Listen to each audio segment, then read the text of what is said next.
This is going to be a video tutorial on how to hide or show the bookmarks bar on the Samsung Internet web browser. I will be using a desktop PC for this.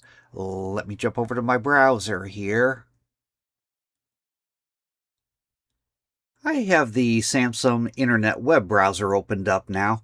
To hide or show the bookmarks bar, if you look up top here, you can see that I have my bookmarks bar currently being displayed.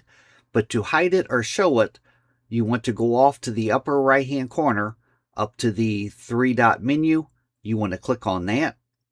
Then you want to go down to where it says bookmarks. Put your cursor over bookmarks. Then you'll slide straight off to the left and down to where it says Show Bookmarks Bar. And then slide off to the right. Do you want it to always be shown? As you can see, mine is toggled on always. Do you want it only showed on new tab pages?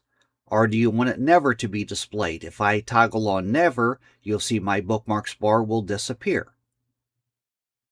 And now to bring it back, I just follow the same steps. I'll go off to the upper right hand corner, up to the three-dot menu, click on that.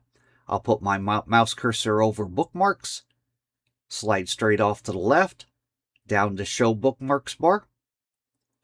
And I'm going to slide straight off to the right, and I'm going to toggle on always. Now my bookmarks bar will always be displayed. That is how to hide or show the bookmarks bar on the Samsung Internet web browser. Thanks for watching.